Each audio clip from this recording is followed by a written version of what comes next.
Moderator for this evening's debate is Kristen Welker of NBC News. Good evening, everyone. Good evening. Thank you so much for being here. It is such an honor for me to moderate this debate tonight, the final debate. I want to welcome the First Family and the First Lady. We're so glad and thankful that you are feeling better. I want to welcome the Biden family, Dr. Jill Biden. Thank you all for being here tonight. We are so excited. We're looking forward to a really robust discussion. And the only thing I would reiterate are the CPD guidelines that are talking. Please hold any applause or any other reactions, except, of course, when they walk out. Make sure you cheer and loud and applause so that everyone can hear you. Thank you for having me. This is really the honor of a lifetime. I am going to sit down and just get ordered, and the show will start very soon. Thank you for being here.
Belmont University, Tennessee. I'm Kristen Welker of NBC News, and I welcome you to the final 2020 presidential debate between President Donald J. Trump and former Vice President Joe Biden. Tonight's debate is sponsored by the Commission on Presidential Debates. It is conducted under health and safety protocols designed by the Commission's health security advisor. The audience here in the hall has promised to remain silent. No cheers, boos, or other interruptions, except right now, as we welcome to the stage former Vice President Joe Biden and President Donald J. Trump.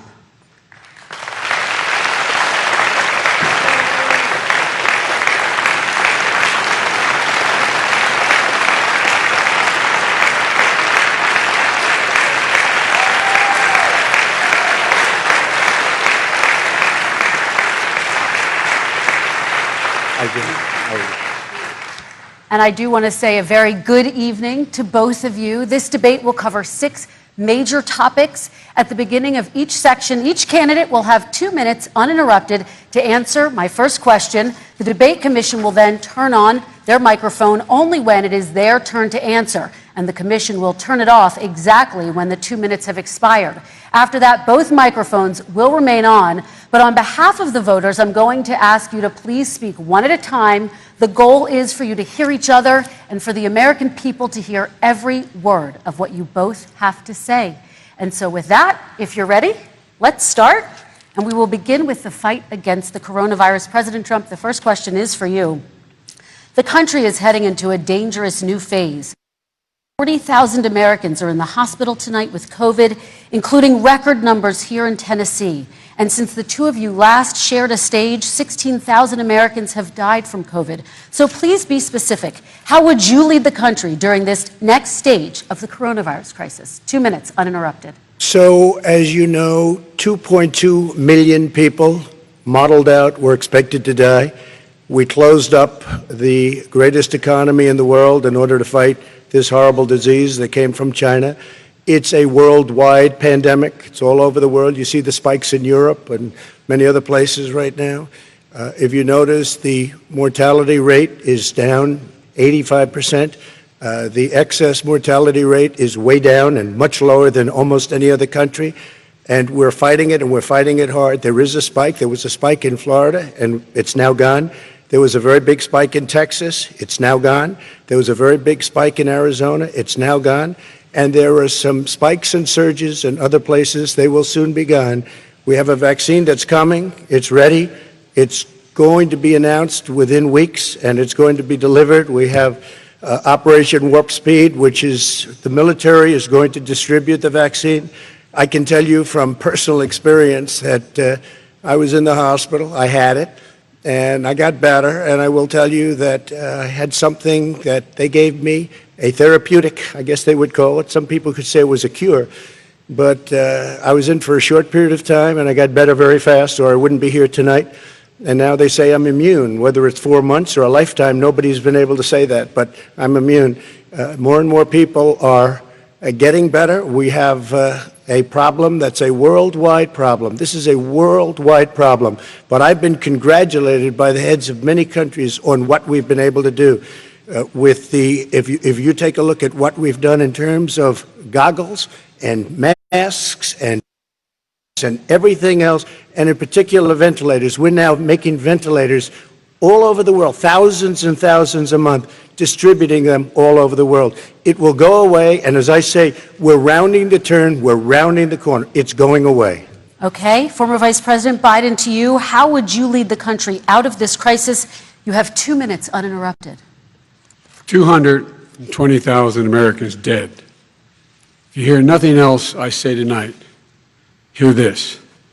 Anyone who's responsible for not taking control, in fact, not saying I take no responsibility initially, anyone who's responsible for that many deaths should not remain as President of the United States of America. We're in a situation where there are 1,000 deaths a day now, 1,000 deaths a day, and there are over 70,000 new cases per day. Compared to what's going on in Europe, as the New England Medical Journal said, they're starting from a very low rate. We're starting from a very high rate. The expectation is we'll have another 200,000 Americans dead between now and the end of the year. If we just wore these masks, the President's own advisors have told him, we could save 100 lives. And we're in a circumstance where the President thus far and still has no plan, no comprehensive plan. What I would do is make sure we have everyone encouraged to wear a mask all the time. I would make sure we move in the direction of rapid testing, investing in rapid testing. I would make sure that we set up national standards as to how to open up schools and open up businesses so they can be safe and give them the wherewithal, the financial resources to be able to do that. We're in a situation now where the New England Medical Journal, one of the most serious journals in the whole world, said for the first time ever that the way this president has responded to this crisis has been absolutely tragic. And so, folks, I will take care of this. I will end this. I will make sure we have a plan. President Trump, I'd like to follow up with you in your comments. You talked about taking a therapeutic. I assume you're referencing Regeneron. You also said a vaccine will be coming within weeks. Yes. Is that a guarantee? No, it's not a guarantee, but it will be by the end of the year. But I think it has a good chance. There are two companies, I think, within a matter of weeks, and it will be distributed very quickly. Can you tell us which companies? Johnson & Johnson is doing very well. Moderna is doing very well. Pfizer is doing very well. And we have numerous others. Then we also have others that we're working on very closely with other countries, in particular Europe.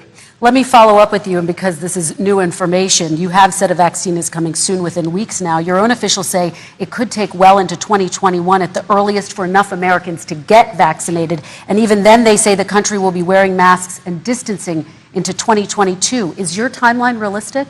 No, I think my timeline is going to be more accurate. I don't know that they're counting on the military the way I do, but we have our generals lined up, one in particular that's the head of logistics, and this is a very easy distribution for him. He's ready to go as soon as we have the vaccine, and we expect to have 100 million vials. As soon as we have the vaccine, he's ready to go. Vice President Biden, your reaction, and just 40% of Americans say they would definitely agree to take a coronavirus vaccine if it was approved by the government. What steps would you take to give Americans confidence in a vaccine if it were approved? Make sure it's totally transparent. Have the scientists of the world see it, know it, look at it, go through all the processes. And by the way, this is the same fellow who told you this is going to end by Easter last time. This is the same fellow who told you that, don't worry, we're going to end this by the summer. We're about to go into a dark winter, and he has no clear plan, and there's no prospect that there's going to be a vaccine available for the majority of the American people before. President Trump, your reaction, he says you have no I don't think we're plan. going to have a dark winter at all. We've learned and studied and understand the disease, which we didn't at the beginning. When I closed and banned China from coming in heavily infected, and then ultimately Europe, but China was in January. Months later, he was saying I was xenophobic. I did it too soon. Now he's saying, oh, I should have, moved quicker. But he didn't move quicker. He was months behind me, many months behind me. And frankly, he ran the H1N1 swine flu, and it was a total disaster, far less lethal, but it was a total disaster. Had that had this kind of numbers, 700,000 people would be dead right now, but it was a far less lethal disease. Look, his own person who ran that for him, who, as you know, was his chief of staff, said it was catastrophic, it was horrible, we didn't know what we were doing. Now he comes up and he tells us how to do this. Also, everything that he said about the way every single move that he said we should make, that's what we've done. We've done all of it. But he was way behind us. Vice President Biden, your response. My response is he is xenophobic, but not because he shut down access from China. And he did it late after 40 countries had already done that. In addition to that, what he did, he made sure that we had 44 people that were in there in China trying to get to Wuhan to determine what exactly the source was. What did the president say in January? He said, no, he said, he's being transparent. The president of China is being transparent. We owe him a debt of gratitude. We have to thank him.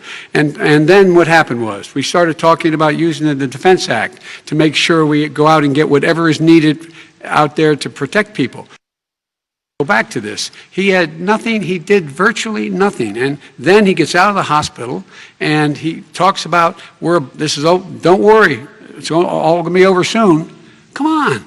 There's not another serious scientist in the world who thinks it's going to be over soon. President Trump, your reaction? Say over soon. I say we're learning to live with it. We have no choice. We can't lock ourselves up in a basement like Joe does. He has the ability to lock himself up. I don't know. He's obviously made a lot of money someplace, but he has this thing about living in a basement. People can't do that. By the way, I, as the president, couldn't do that. I'd love to put myself in the basement or in a beautiful room in the White House and go away for a year and a half until it disappears. I can't do that. And Kirsten, every meeting I had, and I'd meet a lot of families, including Gold Star families and military families, every meeting I had, and I had to meet them. I had to. It would be horrible to have canceled everything. I said, this is dangerous. And you catch it. And, I caught it. I learned a lot. Great doctors, great hospitals. And now I recovered. 99.9 of young people recover. 99% of people recover. We have to recover. We can't close up our nation. We have to open our school, and we can't close up our nation, or you're not going to have a nation. And of course, the CDC has at 16 and can pass it. I want to talk broadly about strategy, though. Can I respond to that? 30 seconds, please, and then I have a question. No, number one, he says that we're learning to live with it. People are learning to die with it. You folks home will have an empty chair at the kitchen table this morning. That man or wife going to bed tonight and reaching over to try to touch out of habit where their wife or husband is gone. Learning to live with it. Come on. We're dying with it because he has never said, you said it's dangerous. When's the last time? Is it really dangerous still? Are we dangerous? You tell the people it's dangerous now? What should they do about the danger? And you say, I take no responsibility. Let me talk about your two. Excuse me, I take full responsibility. It's not my fault that it came here. It's China's fault. And you know what? It's not Joe's fault that it came here either.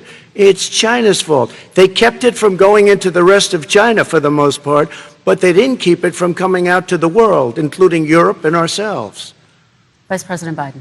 The fact is that when we knew it was coming, when it hit, what happened? What did the president say? He said, don't worry, it's going to go away. Be gone by Easter. Don't worry. The warm weather. Don't worry. Maybe inject bleach. He said he was kidding when he said that, but a lot of people thought it was serious. A whole range of things the president has said. Even today, he thinks we are in control. We're about to lose 200,000 more people. President Trump. Look, perhaps just to finish this, I was kidding on that, but just to finish this, when I closed, he said I shouldn't have closed. And that went on for months. Nancy Pelosi said the same thing. She was dancing on the streets in Chinatown in San Francisco.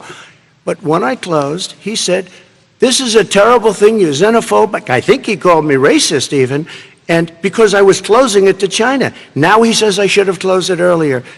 Joe, it doesn't work. I didn't say either of those things. You certainly did. You certainly did. I talked about his xenophobia in a different context. It wasn't about closing the border to Chinese coming to the United States. All right, I want to talk about both of your different strategies to handling He thought this. I shouldn't have closed the border. Well, That's obvious. Do you want to respond to that quickly, Vice President No. Biden? Okay. Let's talk about your different strategies toward dealing with this. Mr. Vice President, you suggested you would support new shutdowns if scientists recommended it. What do you say to Americans who are fearful that the cost of shutdowns, the impact on the economy, the higher rates of hunger, depression, domestic and substance abuse outweighs the risk of exposure to the virus? What I would say is I'm going to shut down the virus, not the country. It's his ineptitude that caused the country to have to shut down in large part. Why businesses have gone under, why schools are closed, why so many people have lost their living, and why they're concerned. Those other concerns are real. That's why he should have been, instead of in a sand trap in his golf course, he should have been negotiating with Nancy Pelosi and the rest of the Democrats and Republicans about what to do about the acts they were passing for billions of dollars to make sure people had the capacity. But you haven't ruled out more shutdowns. Well, no, I'm not shutting down the nation, but look, you need standards. The standard is if you have a reproduction rate in a community that's above a certain level, everybody says, slow up, more social distancing, do not open bars and do not open gymnasiums, do not open until you get this under control, under more control. But when you do open, give the people the capacity to be able to open and have the capacity to do it safely. For example, schools. Schools, they need a lot of money to open. They need to deal with ventilation systems. They need to deal with smaller classes, more teachers, more pods. And he's refused to support that money, or at least up to now. Let's talk about schools. President Trump, I think we have to respond, if I might. please, and then I have a follow-up. Thank you, and I appreciate that. Look, all he does is talk about shutdowns, but forget about him. His Democrat governors, Cuomo in New York, you look at what's going on in California, you look at Pennsylvania, North Carolina, Democrats all, they're shut down so tight, and they're dying. They're dying. And he supports all these people. All he talks about is shutdowns. No, we're not going to shut down, and we have to open our schools. And it's like, as an example, I have a young son. He also tested positive. By the time I spoke to the doctor the second time, he was fine. It just went away. Young people, I guess it's their immune system. Let me follow up with you, President Trump. You've demanded schools open in person and insist they can do it safely. But just yesterday, Boston became the latest city to move its public school system entirely online after a coronavirus spike. What is your message to parents who worry that sending their children to school will endanger not only their kids, but also their teachers and families? I want to open the schools. The transmittal rate to the teachers is very small, but I want to open the schools. We have to open our country. We're not going to have a country. You can't do this. We can't keep this country closed. This is a massive country with a massive economy. People are losing their jobs. They're committing suicide. There's depression, alcohol, drugs at a level that nobody's ever seen before. There's abuse, tremendous abuse. We have to open our country. You know, I've said it often. The cure cannot be worse than the problem itself. And that's what's happening. And he wants to close down. He'll close down the country if one person in our massive bureaucracy says we should close it down. Vice President Biden, your response. Simply not true. We ought to be able to walk and chew gum at the same time. We ought to be able to safely open, but when they need resources to open. You need to be able to, for example, if you're going to open a business, have social distancing within the business. You need to have, if you have a restaurant, you need to have plexiglass dividers so people cannot infect one another. You need to be in a position where you can take testing rapidly and know whether a person is in fact infected. You need to be able to trace. You need to be able to provide all the resources that are needed to do this. And that is not inconsistent with saying that we're going to make sure that we open safely. And by the way, all you teachers out there, not that many of you are going to die, so don't worry about it. Come on. President Trump, let me follow up with you quickly. By the way, I will say this. If you go and look at what's happened to New York, it's a ghost town. It's a ghost town. And when you talk about plexiglass, these are restaurants that are dying. These are businesses with no money. Putting up plexiglass is unbelievably expensive, and it's not the answer. I mean, you're going to sit there in a cubicle wrapped around with plastic. These are businesses that are dying, Joe. You can't do that to people. You just can't. Take a look at New York and what's happened to my wonderful city for so many years. I loved it. It was vibrant. It's dying. Everyone's leaving New York. Take a look at what New York has done in terms of turning the curve down in terms of the number of people dying. And I don't look at this in terms of the way he does. Blue states and red states. They're all the United States. And look at the states that are having such a spike in the coronavirus. They're the red states. They're the states in the Midwest. They're the states in the upper Midwest. That's where the spike is occurring significantly. But they're all Americans. They're all Americans. And what we have to do is say, wear these masks, number one. Make sure we get the help that the businesses need that has money's already been passed to do that. It's been out there since the beginning of the summer, and nothing's happened. President, New York has lost more than 40,000 people. President Trump, what when about... you say spike, take a look at what's happening in Pennsylvania, where they've had it closed. Take a look at what's happening with your friend in Michigan, where her husband's the only one. It's been like a prison. Now it was just ruled unconstitutional. Take a look at North Carolina. They're having spikes, and they've been closed, and they're getting killed financially. We can't let that happen, Joe. You can't let that happen. We have to open up. And we understand the disease. We have to protect our seniors. We have to protect our elderly. We have to protect especially our seniors with heart problems and diabetes problems. And we will protect them. We have the best testing in the world by far. That's why we have so many cases. Let me follow up It's a with you joke. before we move on to our next section. President Trump, this week you called Dr. Anthony Fauci, the nation's best-known infectious disease expert, quote, a disaster. You described him and other medical experts as, quote, idiots. If you're not listening to them, who are you listening to as you fight this? I'm listening to all of them, including Anthony. I get along very well with Anthony. But he did say, don't wear masks. He did say, as you know, this is not going to be a problem. I think he's a Democrat, but that's okay. He said, this is not going to be a problem. We are not going to have a problem at all. When Joe says that, I said, Anthony Fauci said, and others, and many others, and I'm not knocking him a lot. Nobody knew. Look, nobody knew what this thing was. Nobody knew where it was coming from, what it was. We've learned a lot. But Anthony said, don't wear masks. Now he wants to wear masks. Anthony also said, if you look back, exact words, here's his exact words, this is no problem. This is going to go away soon. So he's allowed to make mistakes. He happens to be a good person. Vice President Biden, your response quickly, and then we're going to move on to the next section. My response is that think about what the president knew in January and didn't tell the American people. He was told this was a serious virus that spread in the air, and it was much worse than the flu. He went on record and said to one of your colleagues, recorded, that in fact he knew how dangerous it was, but he didn't want to tell us. He didn't want to tell us because he didn't want us to panic. He didn't want us, Americans don't panic. He panicked. But guess what? In the meantime, we find out in the New York Times the other day that, in fact, his folks went to Wall Street and said this is a really dangerous thing, and a memo out of that meeting, not from his administration, but from some of the brokers, said sell short because we got to get moving. It's a dangerous problem. Well, this is I'm going one to give you this 30 is one I seconds to haven't heard. respond, and then we're The going Wall to Street move one, on. I don't know. Somebody went to Wall Street. You're the one that takes all the money from Wall Street. I don't take it. I haven't. You have raised a lot of money, tremendous amounts of money. And every time you raise money, deals are made, Joe. I could raise so much more money. As president and as somebody that knows most of those people, I could call the heads of Wall Street, the heads of every company in America. I would blow away every record, but I don't want to do that because it puts me in a bad position. And then you bring up Wall Street. You shouldn't be bringing up Wall Street because you're the one that takes the money from Wall Street, not me. I could blow away your records that, like you wouldn't believe. We don't need money. We have plenty of money. In fact, we beat Hillary Clinton with a tiny fraction of the money that she was able All to right, gentlemen, we're going to Don't move tell on. me about Wall Average Street. contribution, $43. All right, we're going to move on to our next section, which is national security.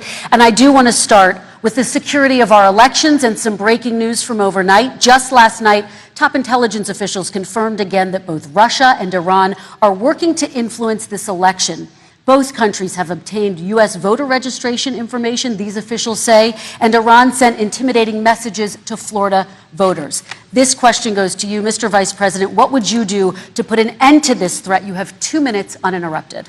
I made it clear, and I ask everyone else to take the pledge. I made it clear that any country, no matter who it is, that interferes in American elections will pay a price. They will pay a price. And it's been overwhelmingly clear this election, I won't even get into the last one, this election, that Russia has been involved, China has been involved to some degree, and now we learn that Iran is involved. They will pay a price if I'm elected. They're interfering with American sovereignty. That's what's going on right now. They're interfering with American sovereignty. And to the best of my knowledge, I don't think the president said anything to Putin about it. I don't think he's talking to them a lot. I don't think he said a word. I don't know why he hadn't said a word to Putin about it. And I don't know what he has recently said, if anything, to the Iranians. My guess is he'd probably be more outspoken with regard to the Iranians. But the point is this, folks.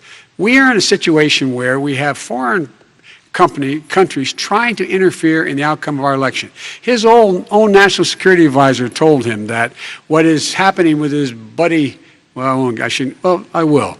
His buddy, Rudy Giuliani, he's being used as a Russian pawn. He's being fed information that is Russian, that is not true.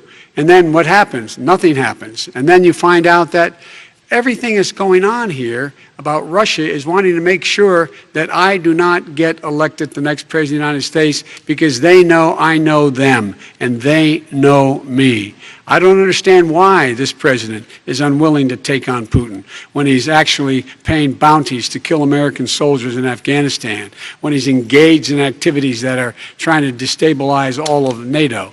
I don't know why he doesn't do it, but it's worth asking the question, why isn't that being done? Any country that interferes with us will, in fact, pay a price because they're affecting our sovereignty.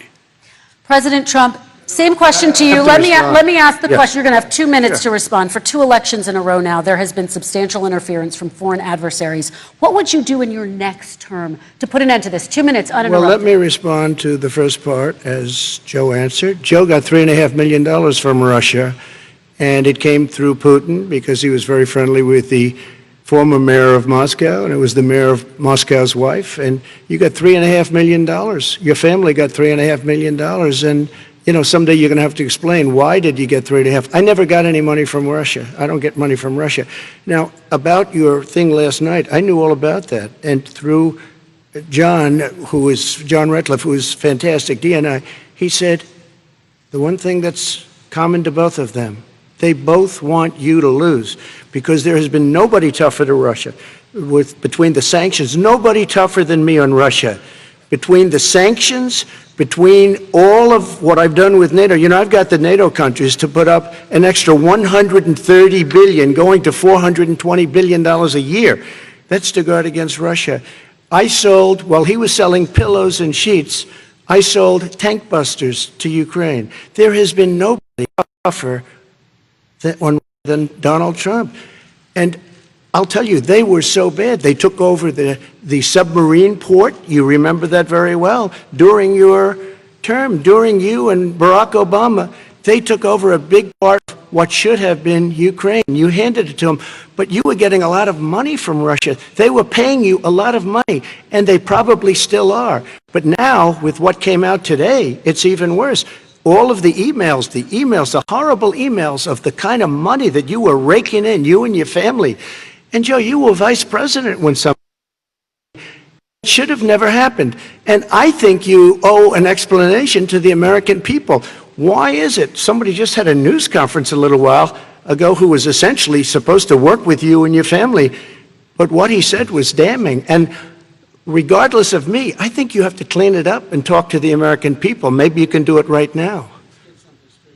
Vice President Biden, you may respond. 30 straight seconds. here. And then I do want to follow up on the election security. I have not taken a penny from any foreign source ever in my life. We learned that this president paid 50 times the tax in China, has a secret bank account with China, does business in China, and in fact is talking about me taking money. I have not taken a single penny from any country whatsoever, ever. Number one. Number two, this is a president, I have released all of my tax returns, 22 years. Go look at them. 22 years of my tax return. You have not released a single solitary year of your tax return. What are you hiding? Why are you unwilling? The foreign countries are paying you a lot.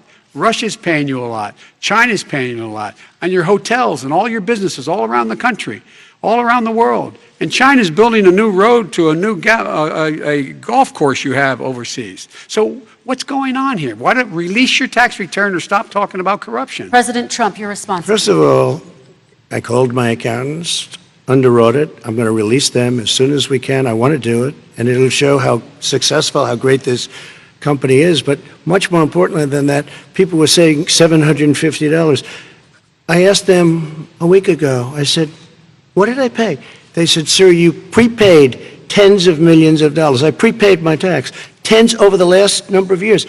Tens of millions of dollars I prepaid because at some point they think it's an estimate. They think I may have to pay tax. So I already prepaid it. Nobody told me that. Did your accountant Nobody tell you told when you you that. could release Excuse them? me. And it wasn't written whenever they write this. They keep talking about $750, which I think is a filing fee. But let me just tell you, I prepaid millions and millions of dollars. One. Number two, I don't make. You do. I don't make money from Ukraine. You do. I don't make money from Russia. You made $3.5 million, Joe, and your son gave you. They even have a statement that we have to give 10% to. I think, I don't know, maybe you're not, but you're the big man, I think. Your son said we have to give 10% to the big man. Joe, what's that? Gentlemen, I want to ask you both some questions I have to about all of this, respond to but that. I'm going to let you both respond very quickly. You just said you spoke to your accountant Yes. about potentially releasing your taxes. Did he tell you when you can release them? Do you As have soon a as the audit is deadline for finished. when you're going to release them I to the get American treated people? worse than the Tea Party because you I have a don't lot have of a time. people in there, Okay. deep down in the IRS, they treat me horribly. Also, until I decide to run for president, I get treated IRS very fairly. Deal all done. As soon as we're completed with the deal, I want to release it, but I have paid millions and millions of dollars, and it's worse than paying. I paid in advance. It's called prepaying your taxes. I paid in advance. I want to ask you Yep. both about questions regarding your potential foreign entanglements and questions raised to give you both a chance At some to point, talk I'll about respond this to more this. broadly. Respond very quickly, and then I'll get to my question. Why just for 4 years? Show us. Just show us.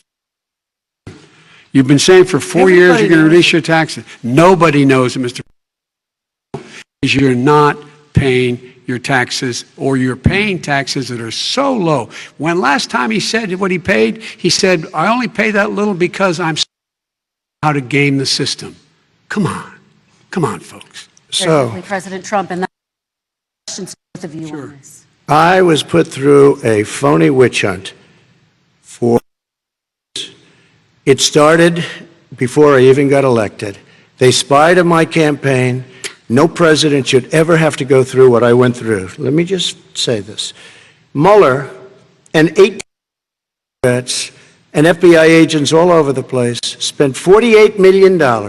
They went through everything I had, including my tax returns, and they found collusion and nothing wrong. 48 million. I guarantee you, if I spent 1 million on you, Joe, I could find plenty wrong. Because All the right. kind of things that you've done and the kind of monies that your family has taken, I mean, your brother made money in Iraq. Let me- Millions of dollars. Your other brother made a fortune, and it's all through you, Joe. And they say you get some of it, and you do live very well. You have houses all over the place. You live very well. All right, gentlemen, let me just ask some of this broadly. Vice President Biden, there have been questions about the work your son has done in China and for a Ukrainian energy company when you were vice president. Is anything about those relationships inappropriate or unethical?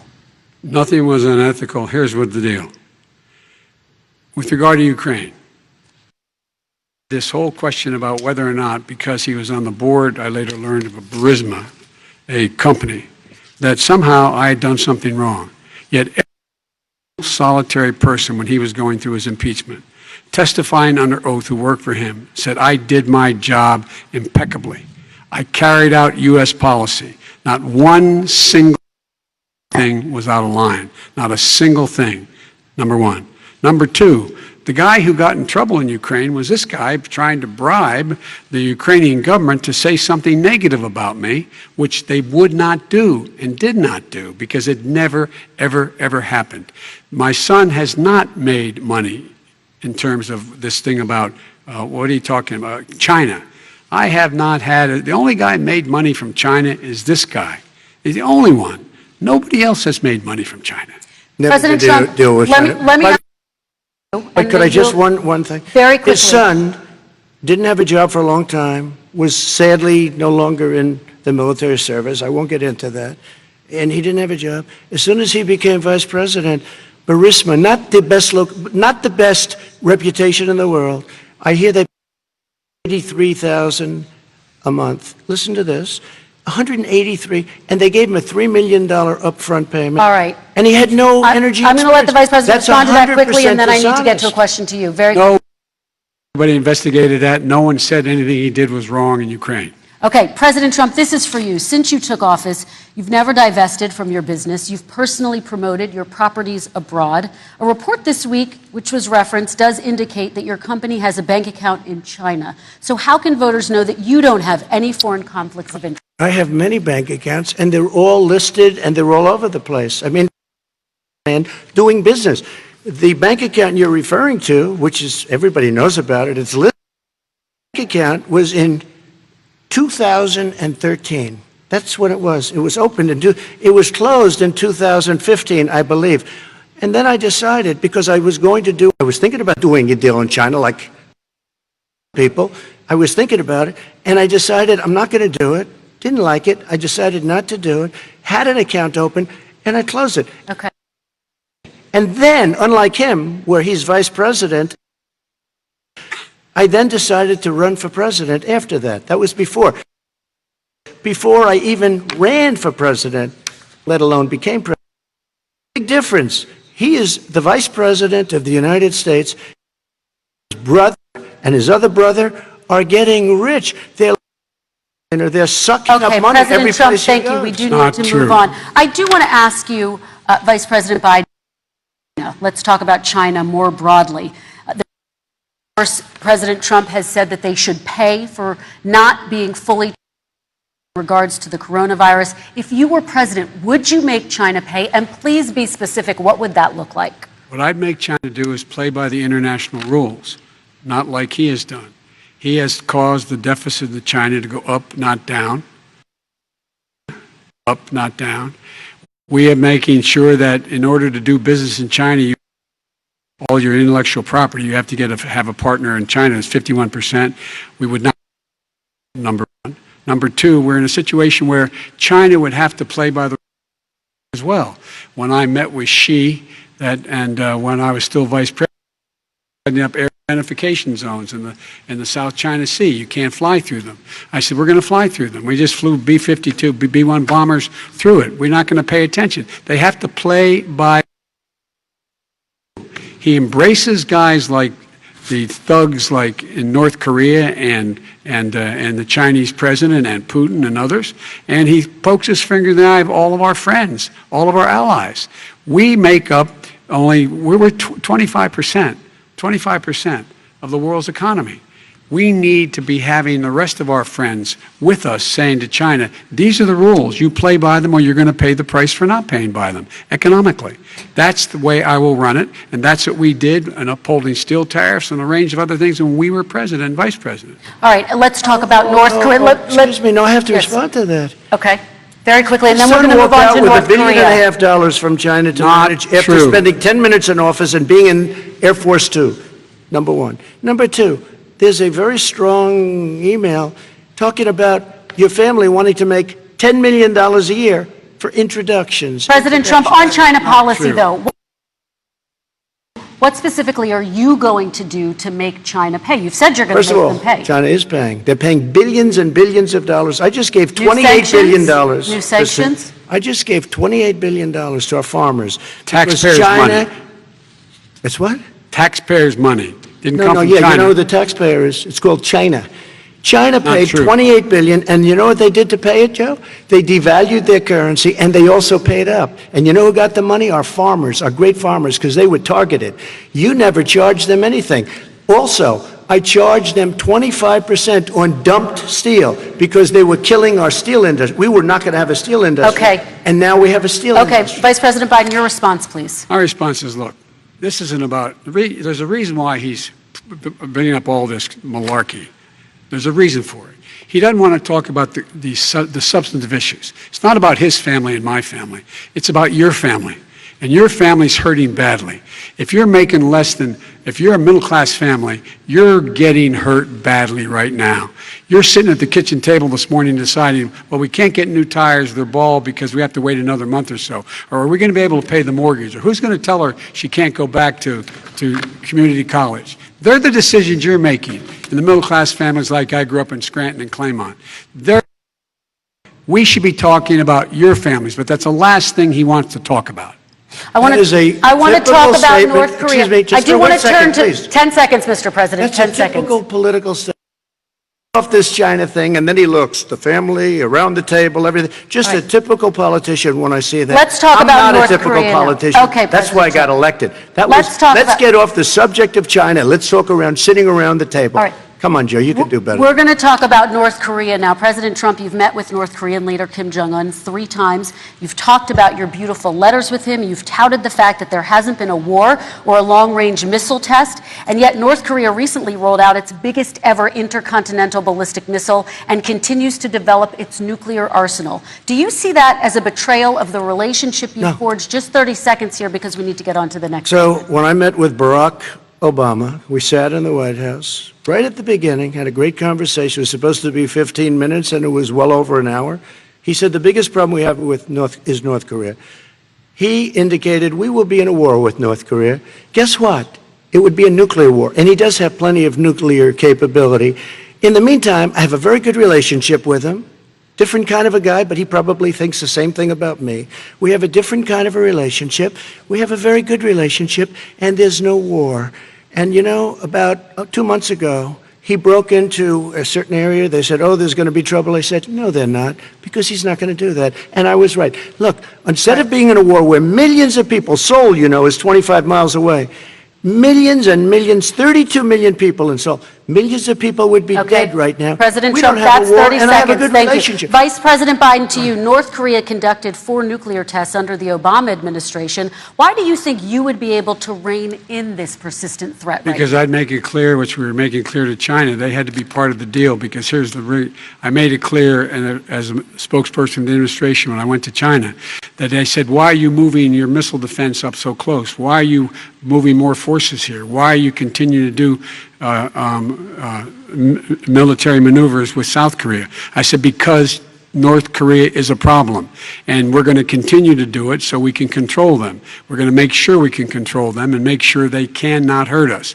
And so if you want to do something about it, step up and help. If not, it's going to continue. What has he done? He's legitimized North Korea. He's talked about his good buddy, who's a thug, and he talks about how we're better off, and they have much more capable missiles, able to reach U.S. territory much more easily than ever did before. Let me follow up with you, Vice President Biden. You've said you wouldn't meet with Kim Jong-un without preconditions. Are there any conditions under which you would meet with him? On the condition that he would agree that he would be drawing down his nuclear capacity to get the Korean Peninsula should be nuclear-free zone.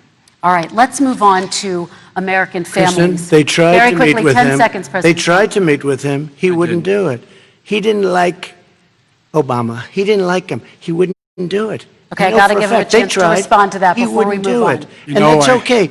You know what? North Korea, we're not in a war. We have a good relationship. You know, people don't understand. Having a good President relationship Trump, with we have leaders to of move other on, 'cause countries we have is a lot a of good thing. We have a lot of questions to get Yes, to. not That's Your bad. like response. saying we had a good relationship with Hitler before he, in fact, invaded Europe, the rest of Europe. Come on. The reason he would not meet with President Obama is because President Obama said, we're going to talk about denuclearization. We're not going to legitimize you, and we're going to continue to put stronger and stronger sanctions on you.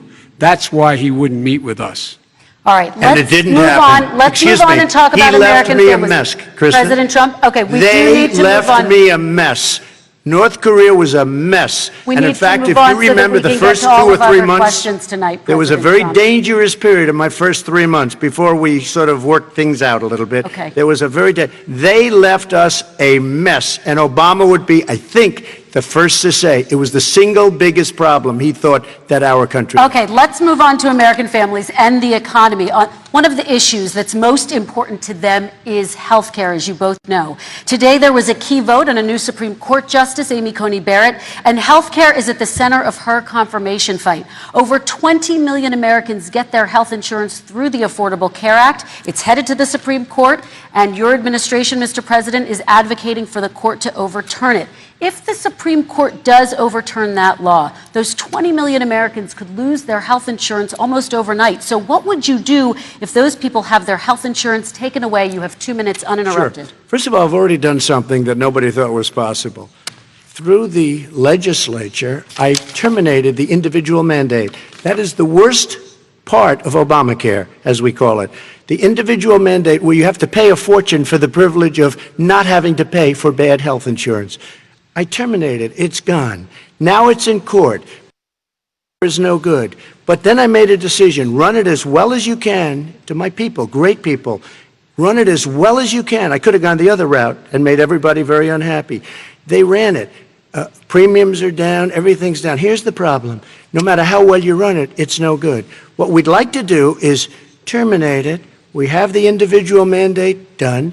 I don't know that it's going to work. If we don't win, we will have to run it, and we'll have Obamacare, but it'll be better run. But it no longer is Obamacare, because without the individual mandate, it's much different. Pre-existing conditions will always stay. What I would like to do is a much better health care, much better, will always protect people with pre-existing. So I'd like to terminate Obamacare, come up with a brand new, beautiful health care.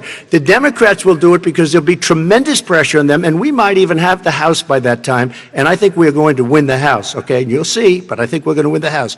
But come up with a better health care, always protecting people with pre-existing conditions. And one thing very important, we have 180 million people out there that have great private health care. Far more than we're talking about with Obamacare. Joe Biden is going to terminate all of those policies. These are people that love their health care, people that have been successful, middle-income people, been successful. They have 180 million plans, 180 million people, families, under what he wants to do, which will basically be socialized medicine. He won't even have a choice. They want to terminate 180 million plans. We have done an incredible job on health care, and we're going to do even better. Okay, Let me Vice respond. President Biden, yes, this is for you. Your health care plan calls for building on Obamacare. So my question is, what is your plan if the law is ruled unconstitutional by the Supreme Court? You have 2 minutes uninterrupted. What I'm going to do is pass Obamacare with a public option. It'll become Biden-care. The public option is an option that says that if you, in fact, do not have the wherewithal to be, if you qualify for Medicaid and you do not have the wherewithal in your state to get Medicaid, you automatically are enrolled, providing compensation for insurance companies. That's what's going to happen. Secondly, we're going to make sure we reduce the premiums and reduce drug prices by making sure that there's competition that doesn't exist now by allowing the Medicare to negotiate drug prices with the insurance companies. Thirdly, the idea that I want to eliminate private insurance, the reason why I had such a fight with 20 candidates for the nomination was I support private insurance. That's why I did not want the private insurance their insurance under my plan, nor did they under Obamacare. They did not lose their insurance unless they chose they wanted to go to something else.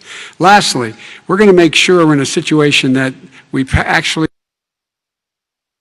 he can protect none, zero. You can't do it in the ether. He's been talking about this time. There is no, he's never come up with a plan. I guess we're going to get the pre-existing condition plan the same time we get the infrastructure plan that we've been waiting since 17, 18, 19, and 20. The fact, I still have a few more minutes. I know you're getting anxious. The fact is that he's already cost the American people because of his terrible handling of the COVID virus and the economic 10 million people have lost their private insurance. And he wants to take away 22 million more people who have it under Obamacare and over 110 million people with pre-existing conditions. And all the people from COVID are going to have pre-existing conditions. What are they going to do?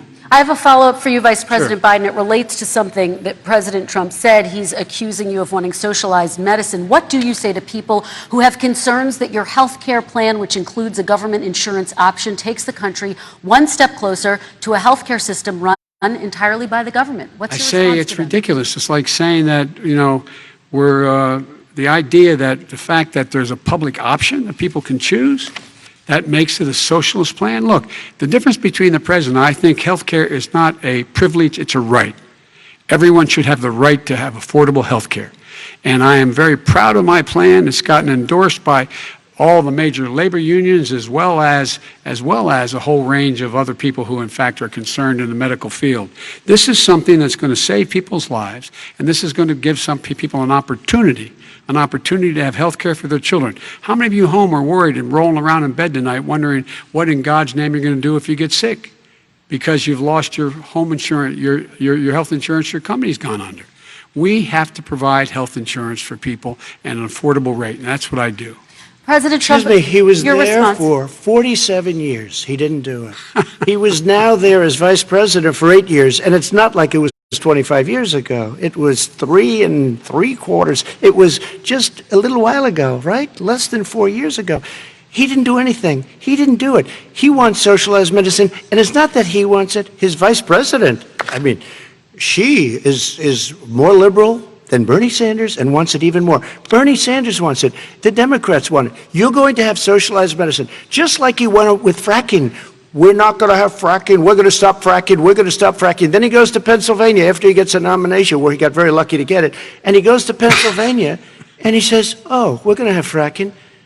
And you never asked that question. And by the way, so far, I respect the way you're handling this, I have to say. By the way, but somebody should ask the question. You can ask he goes for a year. There will be no fracking. There will be no petroleum. We have a number of topics we're going to get to. That's a big question. We're going to get to. We're going to get to. It's the same thing with socialized I have medicine. to respond. Vice President, your response, please. My response is people deserve to have affordable health care, period.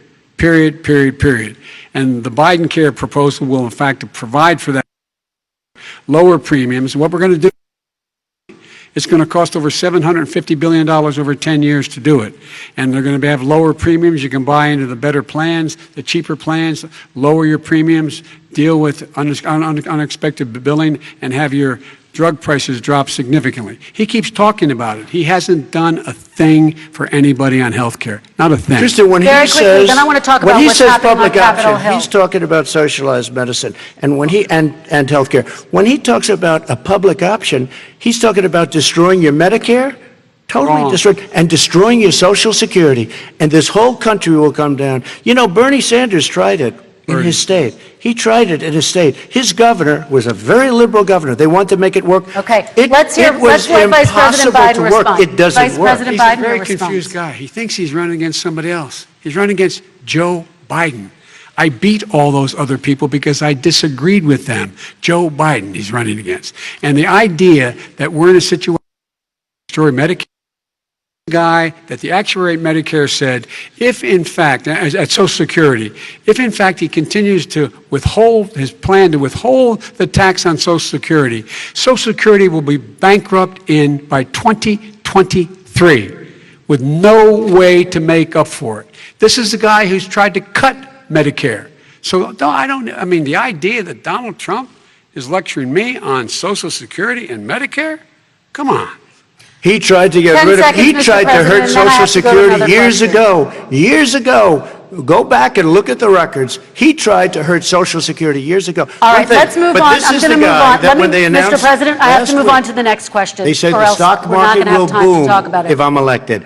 If he's elected, the stock market will crash. Okay, let's biggest move on to the analysts are next saying question. Let me respond. Very quickly. Look, the idea that the stock market is booming is his only measure of what's happening. Where I come from in Scranton and Claymont, the people don't live off of the stock market. Just in the last three years during this crisis, the billionaires in this country made, according to the Wall Street, $700 billion more dollars. $700 billion more dollars. Because that's his only measure. What happens to the ordinary people out there? What happens to them? Let's talk about what's happening on Capitol Hill. We're going to move on, gentlemen. 401ks are through the roof. We're gonna move on. Stock are through the roof. All right. And he doesn't come from Scranton. That's like he lived there for a short period of time before he even knew it. We're going to move on to and the he next left. question. And the people of Pennsylvania Let me will move show on you to my that. next question, They gentlemen. understand. As of tonight, more than 12 million people are out of work, and as million more Americans have fallen into poverty, and more families are going hungry every day. Those hit hardest are women and people of color. They see Washington fighting over a relief bill. Mr. President, why haven't you been able to get them the help they need? Because Nancy Pelosi doesn't want to approve it. I do. But you're the president. I do, but I still have to get. Unfortunately, that's one of the reasons I think we're going to take over the House. Nancy Pelosi doesn't want to approve anything because she'd love to have some victories on a date called November 3rd. Nancy Pelosi does not want to approve it. We are ready, willing, and able to do something. Don't forget, we've already approved 3 plans, and it's gone through, including the Democrats, in all fairness. This one she doesn't want. It's near the election because she thinks it helps her politically. I think it hurts her politically. All right, Mr. Vice President, You know, the Republican leader in the United States Senate said he can't pass it. He will not be able to pass it. He does not have Republican votes. Why isn't he talking to his Republican friends? Let me follow up with you, Vice President we made a Biden, deal, the because Republicans let me will ask pass Vice it. President Biden a question. You are the leader of the Democratic Party. Why have you not pushed the Democrats to get a deal for the American people? Well, I have, and they have pushed it. Look, they passed this act all the way back in the beginning of the summer. This is like it's not new. It's been out there. This HEROES Act has been sitting there. And look at what's happening. When I was in charge of the Recovery Act with $800 billion, I was able to get $145 billion to local communities that have to balance their budgets and states that have to balance their budgets, so then have to fire firefighters, teachers, first responders, officers, so they could keep their cities and counties running. He will not support that. They have not done a thing for them. And Mitch McConnell said, let them go bankrupt. Let them go bankrupt. Come on. What's the matter with The these bill that was guys? passed in the House was a bailout of badly run, high-crime, Democrat, all run by Democrats, cities and states. It was a way of getting a lot of money, billions and billions of dollars to these states. It was also a way of getting a lot of money from our people's pockets to people that come into our country illegally. We were going to take care of everything for them. And what that does, and I'd love to do that, I'd love to help them, but what that does, everybody all over the world will start pouring into our country. We can't do it. This was a way of taking care of them. This was a way of spending on things that had nothing to do with COVID, as per your question. But it was really a big bailout for badly run Democrat cities and states. All right, By the I way, want if to. I get elected, I'm running as a proud Democrat, but I'm going to be an American president. I don't see red states and blue states. What I see is American, United States. And folks, every single state out there finds themselves in trouble. They're going to start laying off, whether they're red or blue, cops, firefighters, first responders, because they have to balance their budget. And they allowed the federal government to deficit spend to compensate for the United States of America. I want to talk about the minimum wage, gentlemen. Mr. Vice President, we are talking a lot about struggling small businesses and business owners these days. Do you think this is the right time to ask them to raise the minimum wage? You, of course, support a $15 federal minimum wage. One of the things we're going to have to do is we're going to have to bail them out, too. We should be bailing them out now, those small businesses. You got 1 in 6 of them going under. They're not going to be able to make it back. They passed a package that allows us to be able to call PPP. Money is supposed to go to help them do everything from organize how they can deal with their businesses being open safely. Schools, how they can make classrooms smaller, how they can hire more teachers, how they can put ventilation systems in. They need the help. The businesses as well as the schools need the help. But these guys will not help them. Is not giving them any of the money. We are going to move on to One immigration, thing very but I quickly, want he to said get we your have to help our reaction. small businesses by raising the minimum wage. That's not helping. I think it should be a state option. Alabama is different than New York. New York is different from Vermont. Every state is different. It should be a state option. You said very we have recently- to help. It's very important. We have to help our small businesses. You How said- are you helping your small businesses when you're forcing wages? What's going to happen, and what's been proven to happen, is when you do that, these small businesses fire many of their employees. You said Not very true, recently you would by the way. consider raising the federal minimum it. wage to $15 an Say it. hour. You said recently you would consider raising the federal minimum wage to What $15 I an hour. Is really that like, still the case? and I would consider it to an extent, but In a what I second really like, administration? in a second administration, but not to a level that's going to put all these businesses out of business. It should be a state option. Look, I've lived in different places. I know different places. They're all different. Some places, $15 is not so bad.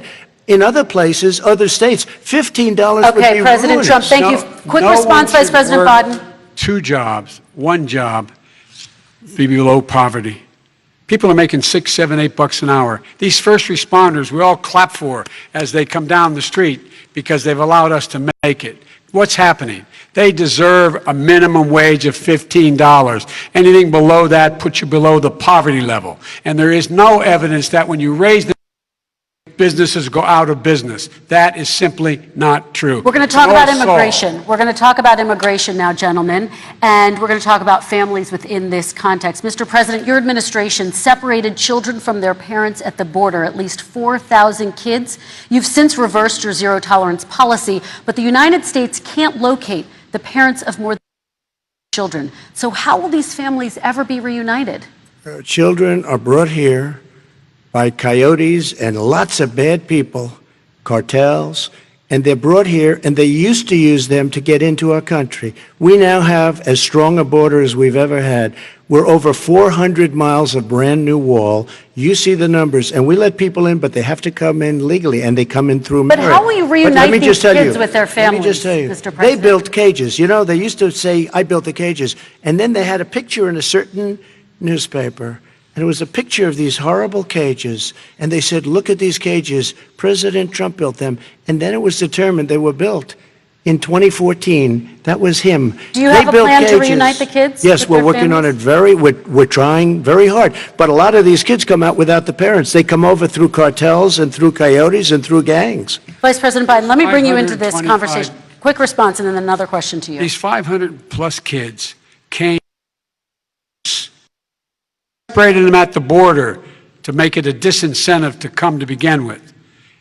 Big, real tough. We're really strong. And guess what? They cannot, it's not coyotes didn't bring them over. Their parents were with them. They got separated from their parents. And it makes us a laughing stock and violates every notion of who we are as a nation. Let me ask you a follow-up Kristen, question. they did it, we changed the policy. Your response they to that? They did it, we We changed. did not They built the separate the cages. they- Who built the cages, Joe? Let's talk about what Who we're built the talking about. cages, Let's Joe? talk about what we're talking about. What happened? Parents were ripped, their kids were ripped from their arms and separated. And now they cannot find over 500 of sets of those parents, and those kids are alone. Nowhere to go. Nowhere to go. It's criminal. It's criminal. Let me ask Kristen, you I will about say this, immigration. they went 10 down, seconds, we and then brought I need to ask reporters, you. everything. They are so well taken care of. They're in facilities that were so clean. But some and of have them gotten haven't been such reunited But with their just ask families. one question. Who built the cages? I'd love you to ask him that. Who built the cages? Let me ask about your immigration policy, Mr. Vice President. The Obama administration did fail to deliver immigration reform, which had been a key promise during the administration. It also presided over record deportations as well as family detentions at the border before changing course. So why should voters trust you with an immigration overhaul now? Because we made a mistake. It took too long to get it right. It took too long to get it right. I'll be president of the United States, not vice president of the United States. And the fact is, I've made it very clear. Within 100 days, I'm going to send to the United States Congress a pathway to citizenship for over 11 million undocumented people. And all so-called dreamers, those DACA kids, they're going to be immediately certified again to be able to stay in this country and put on a path to citizenship. The idea that they are being sent home by this guy, and they want to do that, is they've gone to a country they've never seen before.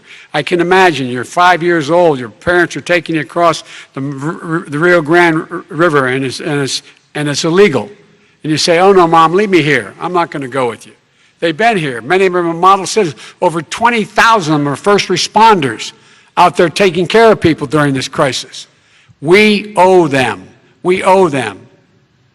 President Kristen, Trump, he your had reaction. 8 years to do what he said he was going to do.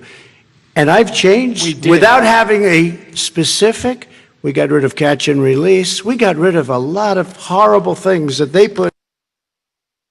But he had 8 years he was vice president.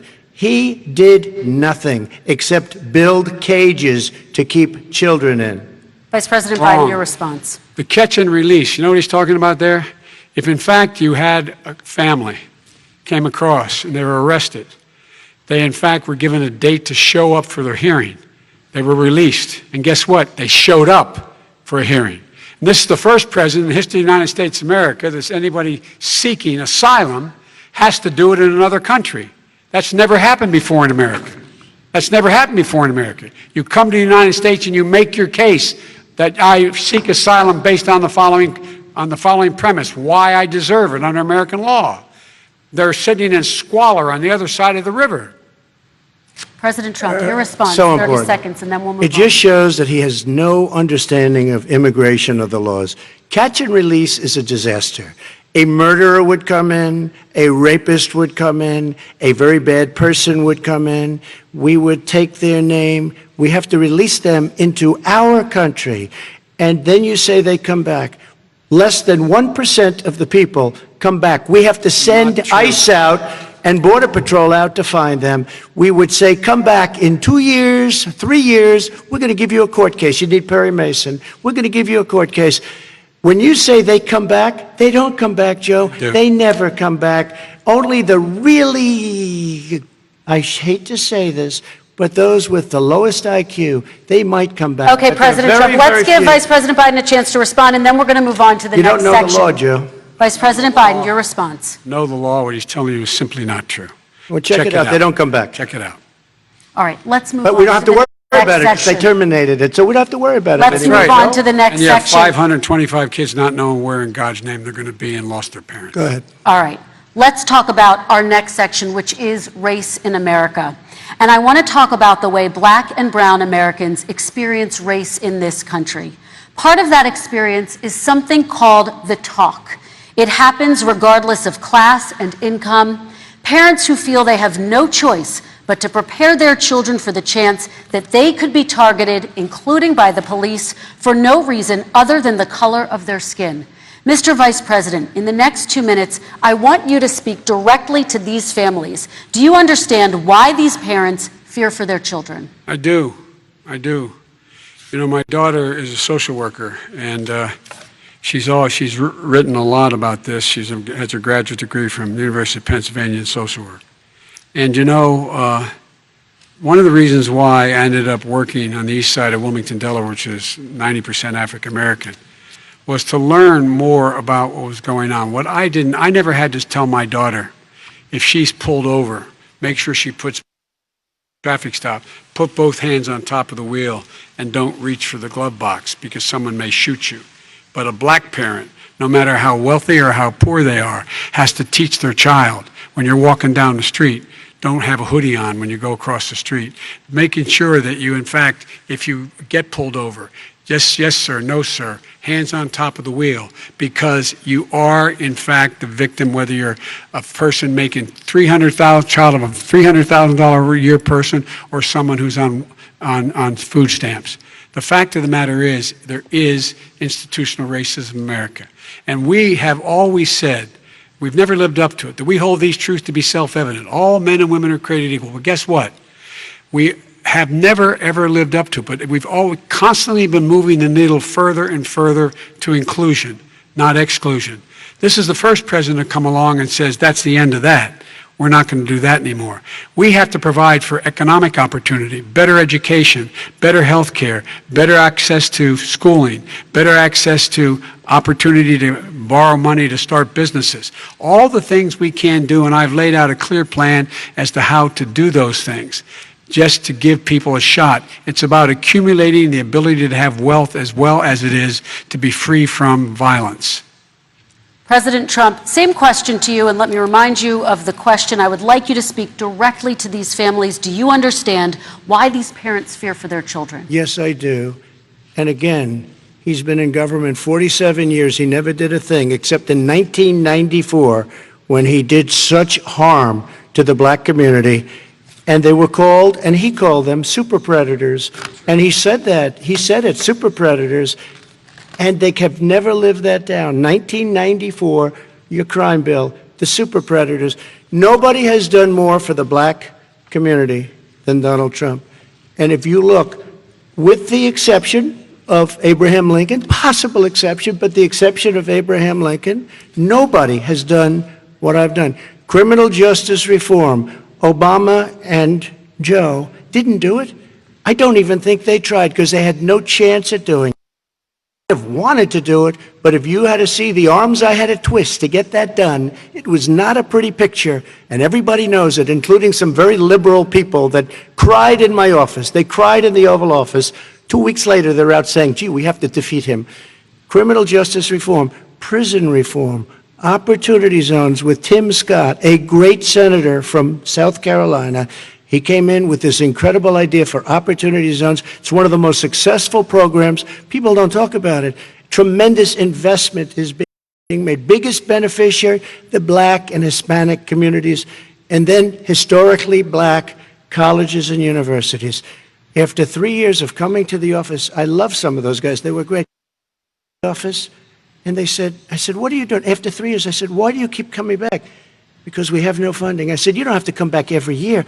We have to come back because President Obama would never give them long-term funding, and I did. 10-year long-term funding, and I gave them more money than they asked for because they said, I think you need more. And I said, the only bad part about this is I may never see you again because I got very friendly with them, and they like me and I like them. But I saved historically black colleges and universities. Okay, and we're going to talk about both of your records, but your response to that, Vice President? My response to that is I never, ever said what he accused me of saying. The fact of the matter is, in 2000, though, after the crime bill had been in the law for a while, this is a guy who said, the problem with the crime bill, there's not enough people in jail. There's not enough people in jail.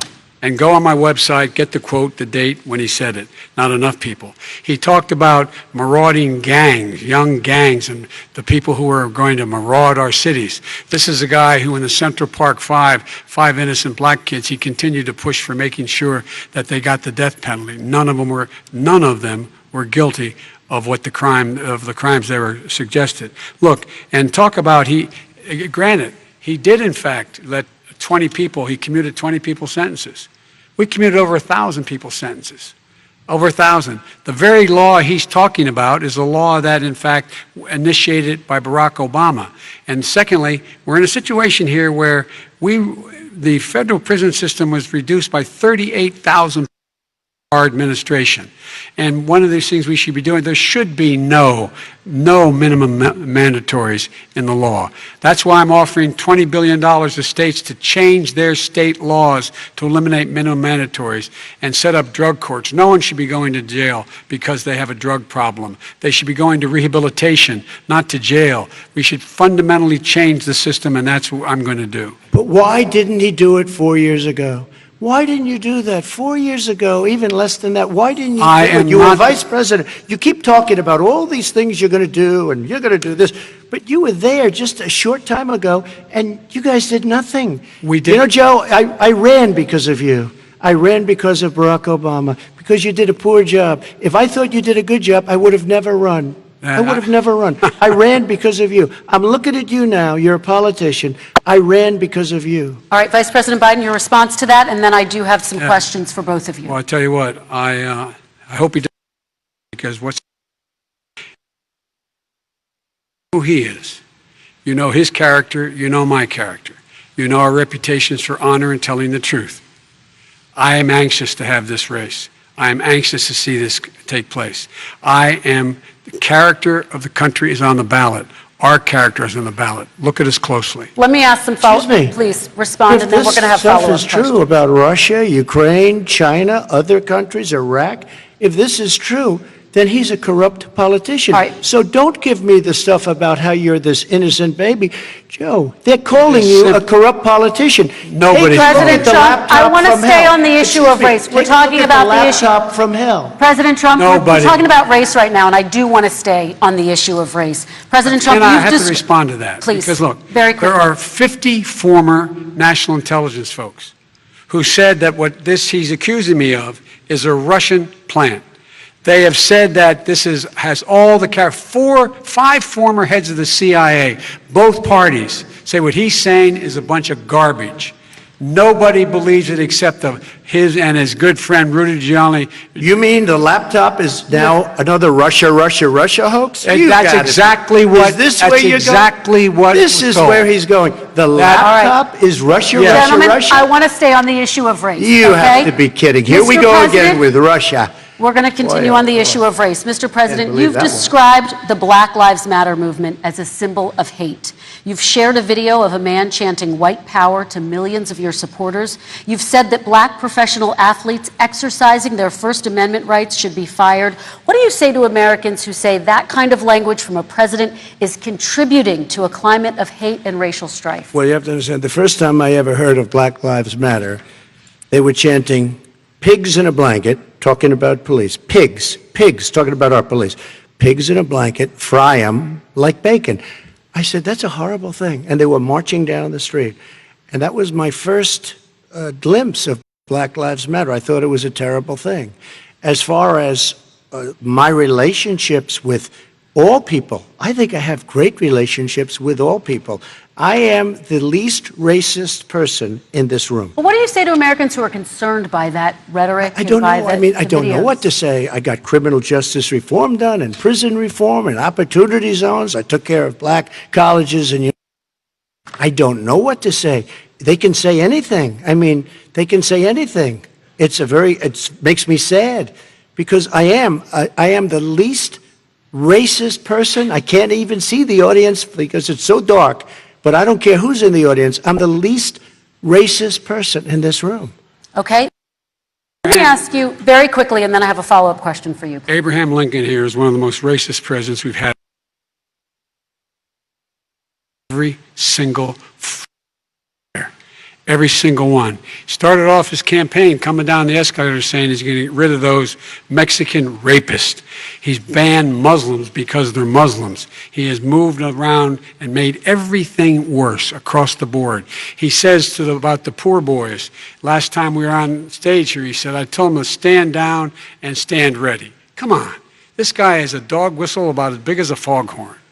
President Trump, I'm going to give you 10 seconds to respond, and then I have a follow-up question. He made a reference to Abraham Lincoln. Where did that come in? I mean, You said where you're did that- Abraham Lincoln. No, where did that? No.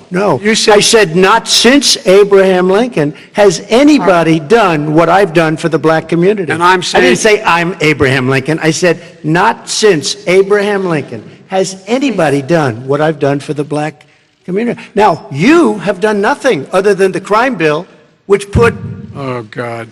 tens of thousands of black men, mostly, in jail. All right, let me- And you know let me what? a- let me They ask remember Vice it because President if you Biden look a at what's question. happening with the voting right now, Let me ask they Vice remember President that Biden you treated them about- very, very badly. The- Just the- take a look at what's happening out there. Vice President Biden, let me give you a chance to respond within this context. Crime Okay. bills that you supported in the 80s and 90s contributed to the incarceration of tens of thousands of young black men who had small amounts of drugs in their possession. They are sons, they are brothers, they're fathers, they're uncles, whose families are still to this day, some of them suffering the consequences. So speak to those families. Why should they vote for you? One of the things is that in the 80s, we passed 100%, all 100 senators voted for it, a bill on drugs and how to deal with drugs. It was a mistake. I've been trying to change the since then, particularly the portion on cocaine. That's why I've been arguing that, in fact, we should not send anyone to jail for a pure drug offense. They should be going into treatment across the board. That's what we should be spending money on. That's why I set up drug courts, which were never funded by our Republican friends. They should not be going to jail for a drug or an alcohol problem. They should be going into treatment. That's what we've been trying to do. That's what I'm going to get done because I think the American people have now seen that, in fact, it was a mistake to pass those laws relating to drugs. But they were not in the crime bill. But Okay, why so- didn't he get it done? See, it's all talk, no action with these politicians. Why didn't he get it done?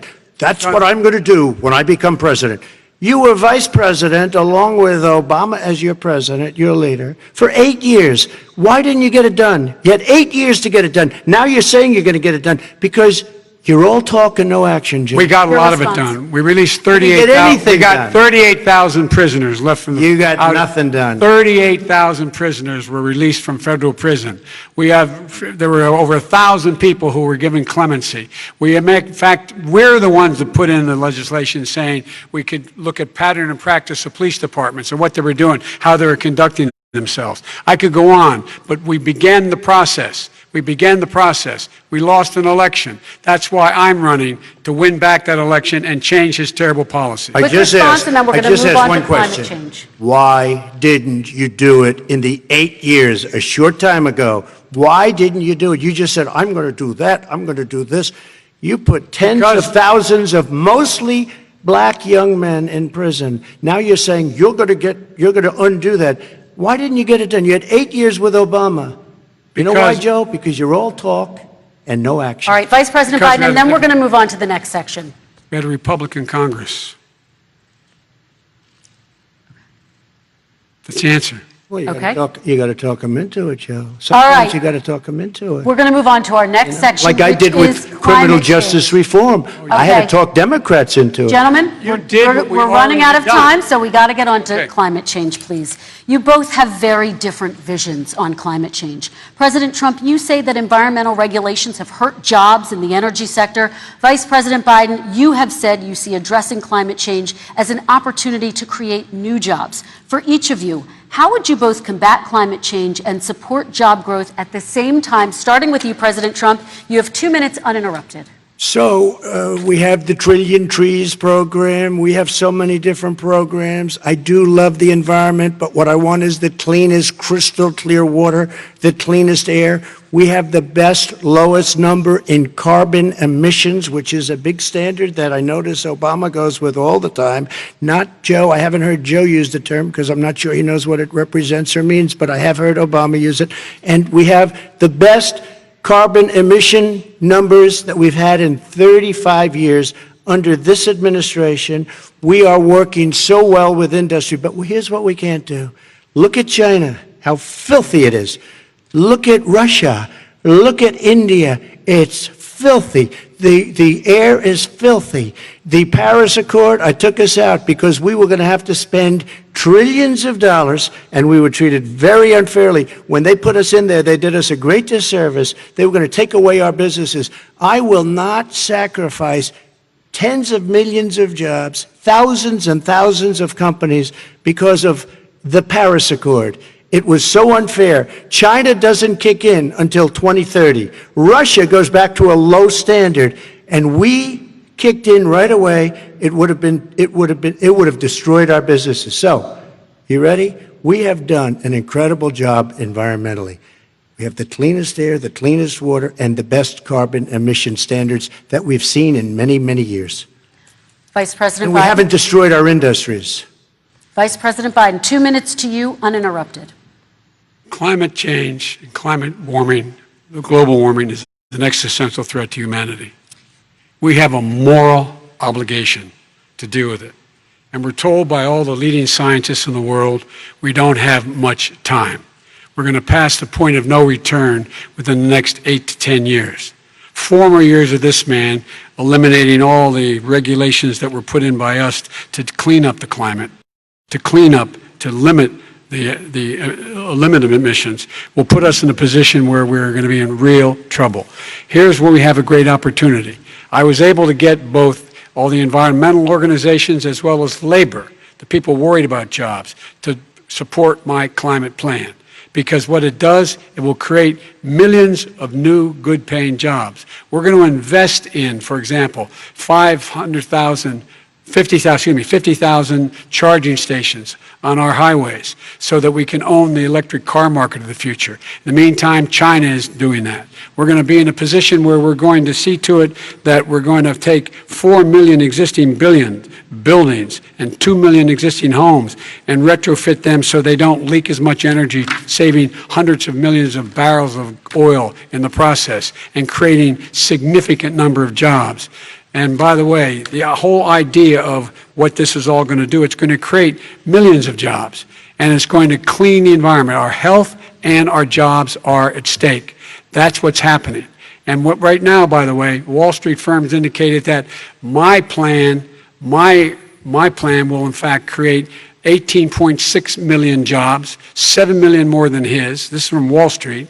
And I'll create $1 trillion more in economic growth than his proposal does. Not on climate, just on the economy.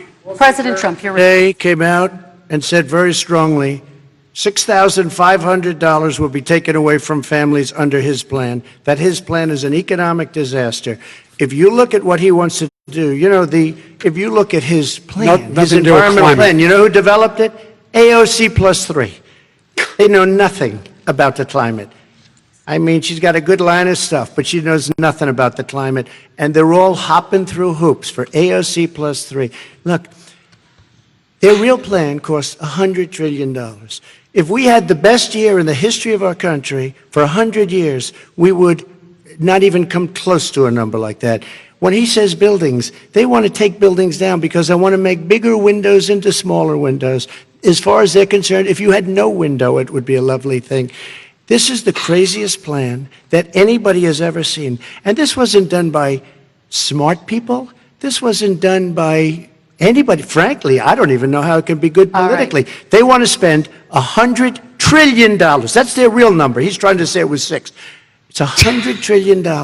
They want to knock down buildings and build new buildings with little, tiny, small windows. I mean, and many other things. Okay. And many other things. Let me have the Vice President It respond, is and we're running out of crazy. time, and we have a lot And more you'll questions to destroy get our to. country. So let's hear from the Vice President. I have a number more questions. I don't know where he comes from. I don't know where he comes up with these numbers. Queens. $100 trillion. Give me a break.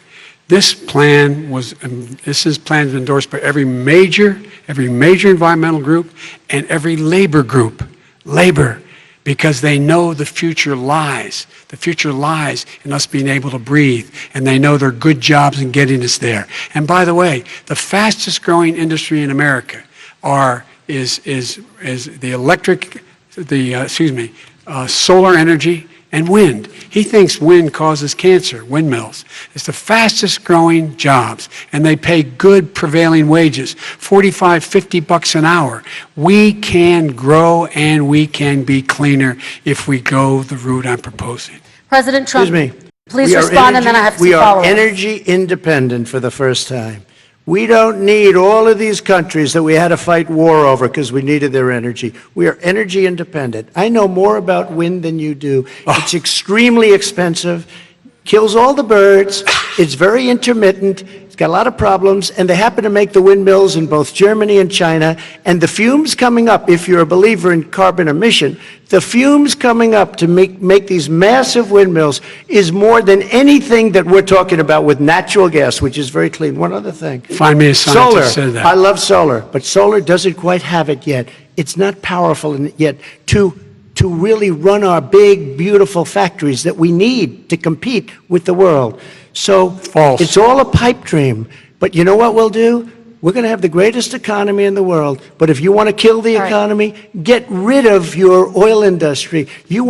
And what about fracking? All right, Now we have to ask let him me about allow fracking. Vice President Biden to I respond. never said I oppose fracking. You said it on tape. I did. Show the tape. Put it on your website. I'll put it on. Put it on the website. The fact of the matter is Showed he's it last flat lying. Would you Flat- rule out banning fracking? I do rule out banning fracking because the answer, we need other industries to transition to get to ultimately a complete zero emissions by 2025. What I will do with fracking over time is make sure that we can capture the emissions from the fracking, capture the emissions from gas. We can do that, and we can do that by it's a transition to that. I have one more. Against fracking, he said it. I will show that to you tomorrow. I Good. am against fracking. Until he got the nomination, went to. But you know what, Pennsylvania? He'll be against it very soon because his party is totally against it. Fracking on federal land, I said. No fracking You said and or fracking. oil You on didn't say federal fracking. Let land. me ask this I final did. question in this section, and then I want to move on to our final section. President Trump, people of color are much more likely to live near oil refineries and chemical plants. In Texas, there are families who worry the plants near them are making them sick. Your administration has rolled back regulations on these kinds of facilities. Why should these families give you another 4 years in office? The families that we're talking about are employed heavily, and they're making a lot of money, more money than they've ever made. If you look at the kind of numbers that we produce for Hispanic, for Black, for Asian, it's 9 times greater, the percentage gain, than it was in 3 years, than it was under 8 years of the 2 of them, to put it nicely. 9 times more. Now, somebody lives, I have not heard the numbers or the statistics that you're saying, but they're making a tremendous amount of money economically. We saved it, and I saved it again a number of months ago when oil was crashing because of the pandemic. Okay. We saved it. We got, say what you want about relationship, we got Saudi Arabia, Mexico, and Russia to cut back, way back. We saved our oil industry, and now it's very vibrant again. All And right. everybody has very inexpensive gasoline. Remember Vice that. President Biden, your response, and then we're going to have a final question for both of you. My response is that those people live on what they call fence lines. He doesn't understand this. They live near chemical plants that in fact pollute, chemical plants and oil plants and refineries that pollute. I used to live near that when I was growing up in Claymont, Delaware. And all the more oil refineries in Marcus Hook and the Delaware River than there is any place, including in Houston at the time. When my mom get in the car and when there was first frost to drive me to school, turning the windshield wiper, there'd be oil slick in the window. That's why so many people in my state were dying and getting cancer. The fact is, those frontline communities, it doesn't matter what you're paying them, it matters how you keep them safe. What do? And you impose restrictions on the pollutions the pollutants coming out of those fence line communities. Okay, I have one final Would question. he close down the oil industry? It falls. Would you close down the falls- oil By the way, I industry? would transition from the oil industry, yes. Oh, I will that's a big transition. statement. It is a big statement. That's a big because statement. I would stop, Why would you do that? because the oil industry pollutes significantly. I see. Here's the deal, but That's you a can't big do that. statement. Well, if you let me finish the statement, because it has to be replaced by renewable energy over time. And I'd stop giving to the oil industry, I'd stop giving them federal subsidies. He won't give federal subsidies to the gas, to solar and wind. Yeah. Why are we giving it to oil industry? We actually do All give right. it to solar and wind. We And have that's one maybe the final biggest question. statement in terms of business. That's the biggest statement. Okay. Because We have basically one what he's final saying question, is he is Mr. going to President. destroy the oil industry. Will you remember that, Texas? Will you Okay. remember that, Pennsylvania, Oklahoma? Vice President Biden, let me give you 10 seconds to respond, and then Ohio. I have to get to the final question. Vice President Biden. He takes everything out of context, but the point is, look, we have to move toward a net zero emissions. The first is an energy by 2050 totally. All right. One Is he gonna final get question China to both do of it? you. No, we're finished with Is this. he We have going to get move on China to to our do it? final question. We No, have to I'm move going on to to our final rejoin Paris question. Accord and make China abide by what they agreed to. All right, That'll this cost you is $1 about trillion. leadership, gentlemen. And this first question does go to you, President Trump. Imagine this is your inauguration day. What will you say in your address to Americans who did not vote for you? You'll each have 1 minute, starting with you, Mr. We have to make our country totally successful as it was prior to the plague coming in from China. Now we're rebuilding it, and we're doing record numbers, 11.4 million jobs in a short period of time, et cetera. But I will tell you, go back. Before the plague came in, just before, I was getting calls from people that were not normally people that would call me. They wanted to get together. We had the best black unemployment numbers in the history of our country. Hispanic, women, Asian, people with diplomas, with no diplomas, MIT graduates, #1 in the class. Everybody had the best numbers. And you know what? The other side wanted to get together. They wanted to unify. Success is going to bring us together. We are on the road to success. But I'm cutting taxes, and he wants to raise everybody's taxes, and he wants to put new regulations on everything. He will kill it. If he gets in, you will have a depression, the likes of which you've never seen. Your 401ks will go to hell, and it'll be a very, very sad day for this country. All right. Vice President Biden, same question to you. What will you say during your inaugural address to Americans who did not vote for you? I will say, I'm an American president. I represent all of you, whether you voted for me or against me. And I'm going to make sure that you're represented. I'm going to give you hope. We're going to move. We're going to choose science over fiction. We're going to choose hope over fear. We're going to choose to move forward because we have enormous opportunities to make things better. We can grow this economy.